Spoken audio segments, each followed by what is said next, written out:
Letter, Mina Harker to Lucy Westenra. Budapest, 24 August. My dearest Lucy, I know you will be anxious to hear all that has happened since we parted at the railway station at Whitby.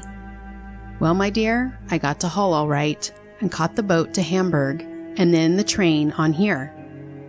I feel that I can hardly recall anything of the journey, except that I knew I was coming to Jonathan and that I should have to do some nursing. I had better get all the sleep I could. I found my dear one, oh, so thin and pale and weak-looking. All the resolution has gone out of his dear eyes, and that quiet dignity which I told you was in his face has vanished. He is only a wreck of himself, and he does not remember anything that has happened to him for a long time past. At least, he wants me to believe so, and I shall never ask. He has had some terrible shock, and I fear it might tax his poor brain if he were to try to recall it.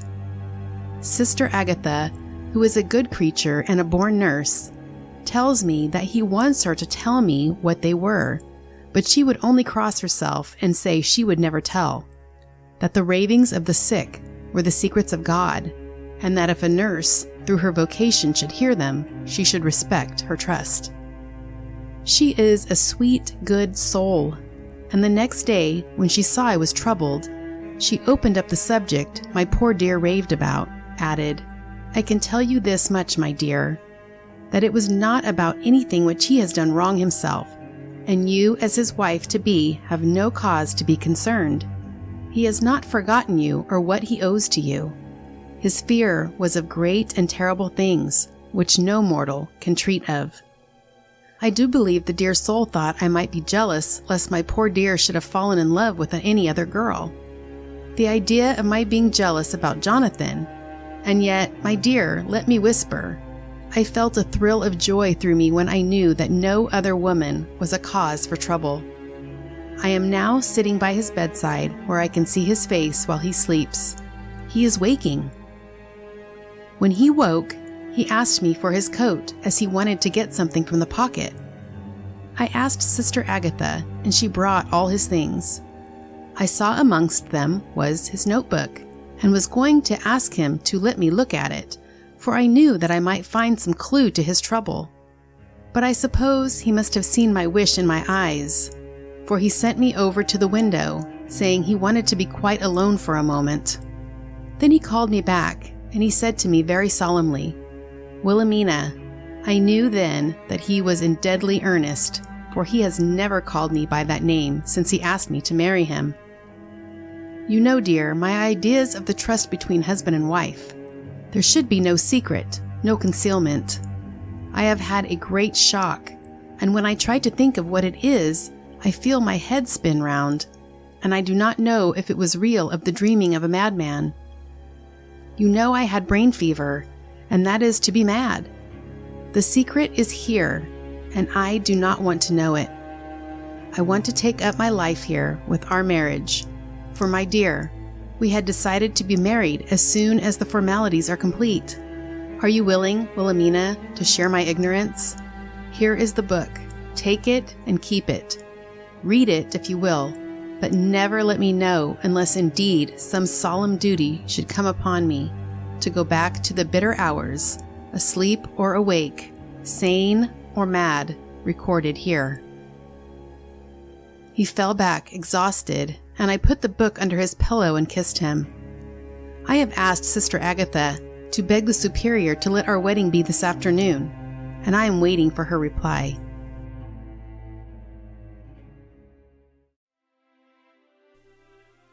She has come and told me that the chaplain of the English Mission Church has been sent for. We are to be married in an hour, or as soon after as Jonathan awakes. Lucy, the time has come and gone. I feel very solemn, but very, very happy. Jonathan woke a little after the hour, and all was ready, and he sat up in bed, propped up with pillows.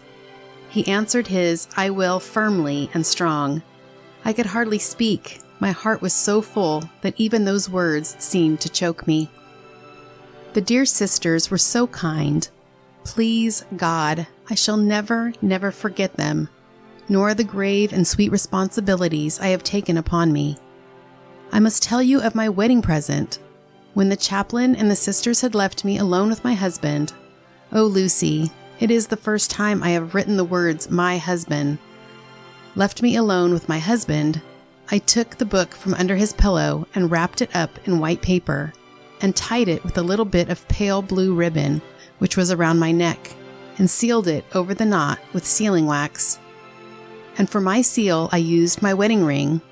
Then I kissed it and showed it to my husband and told him that I would keep it so, and then it would be an outward and visible sign for us all our lives that we trusted each other, that I would never open it unless it were for his own dear sake, or for the sake of some stern duty.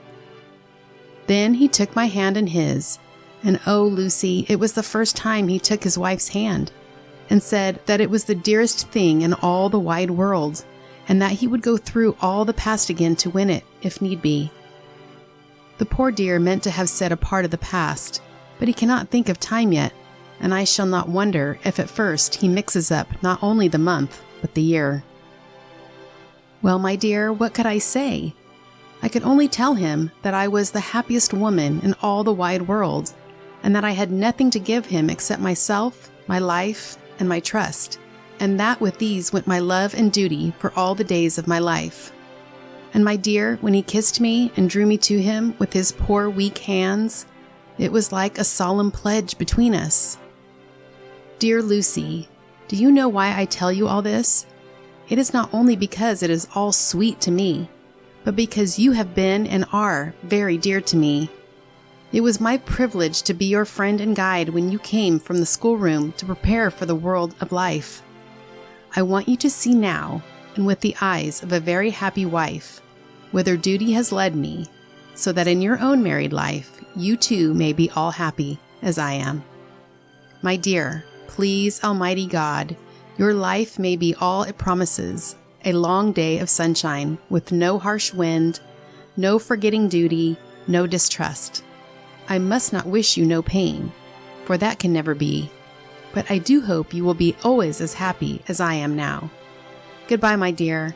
I shall post this at once, and perhaps write you very soon again. I must stop, for Jonathan is waking. I must attend my husband. Your ever-loving Mina Harker.